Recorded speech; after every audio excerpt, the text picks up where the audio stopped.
There are people who I idolize, like John Williams. I have done since I was a kid. James Horner, my dear friend Hans Zimmer, who's become my mentor. But as a kid, I was just blown away always by his music. But also, I was lucky enough to grow up in a family of classical musicians. So, for me, Stravinsky, Messiaen, Shostakovich, Bartok, Beethoven. It kind of the list. We could be here pretty long. I think we'll both have melted by the time I've got through the actual list.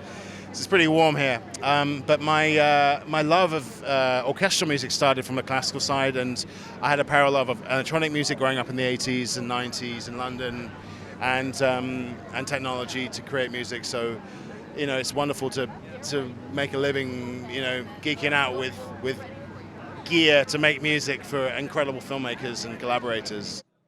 It's my first documentary series, and I was originally. I didn't think I was going to be right for this project because it's not something I've ever really done before. Didn't really know whether I had something to really contribute. But when I started the conversations with Guillermo Navarro, the whole reason they asked me was because they didn't want it to sound different from my cinematic work, the stuff I do for movies. And because it's such a visceral and emotional and extraordinary series, it puts the viewer right in the middle of this action and makes you feel such, real emotional empathy for the animals.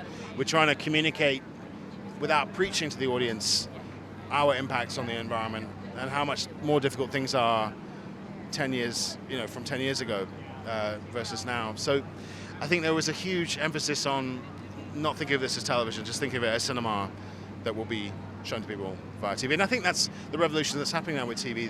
There's incredibly blurred lines now between TV and cinema. They're kind of coming together. Unbelievable filmmakers who've made their names for themselves in movies are making, TV movies and series. And I think it's an extraordinary time to be writing music and collaborating where there are no rules anymore, really.